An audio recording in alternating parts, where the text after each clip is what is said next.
ગુજરાતમાં એચએમપીવી વાયરસની એન્ટ્રી થઈ ગઈ છે ને એટલા જ માટે કેટલીક હોસ્પિટલો હવે તેની સામે લડવા માટે સજ્જ થઈ રહી છે। વડોદરા એસએસજી હોસ્પિટલમાં ખાસ તૈયારીઓ કરવામાં આવી। આરએમઓ ડોક્ટર હિતેન્દ્ર ચૌહાણે આ મુદ્દે નિવેદન આપ્યું છે।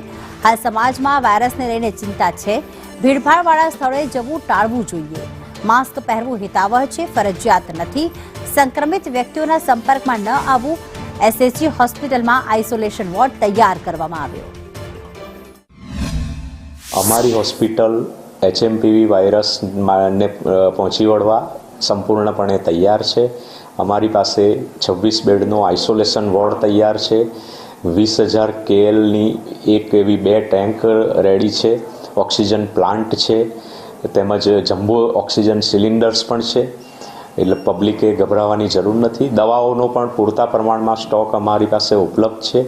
ટેસ્ટિંગ કિટ ટૂંક સમયમાં ઉપલબ્ધ થઈ જશે।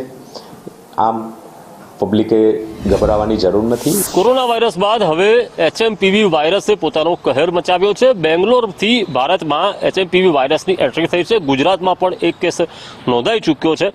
જો કે એસએસજી હોસ્પિટલ જે મધ્ય ગુજરાતની સૌથી મોટી હોસ્પિટલ છે, રાજસ્થાન, મહારાષ્ટ્ર, એમપી સહિતના અન્ય રાજ્યોમાંથી પણ દર્દીઓ અહીંયા આવતા હોય છે અને આ વાયરસનો ફેલાવ થાય તે પહેલા આઇસોલેશન વોર્ડ તૈયાર કરી દેવામાં આવ્યું છે। એસએસજી હોસ્પિટલ ખાતે 26 બેડનો આ વોર્ડ હાલ સજ્જ કરી દેવામાં આવ્યો છે। તંત્ર એવું કહે છે કે જાતે દવા લેવાના પગલે તબીબોનો સંપર્ક કરવો જોઈએ। શરદી, ખાંસી જેવા અન્ય લક્ષણો હોય અને તે ગંભીર થાય તે પહેલાં તબીબોનો સંપર્ક કરો। ટેસ્ટિંગ કિટ પણ થોડા દિવસમાં આવી જશે અને ભીડભાડવાળા સ્થળોએ જવાનું એકદમ ટાળવું જોઈએ। સંક્રમિત વ્યક્તિઓના સંપર્કમાં ન આવવું અને માસ્ક પહેરવું હિતાવહ છે, ફરજિયાત નથી। આ પ્રકારના હાલ તંત્ર સૂચના આપી રહ્યું છે અને અપીલ કરી રહ્યું છે કે સતર્કતા જ એ જ વાયરસથી બચવાનો ઉપાય છે।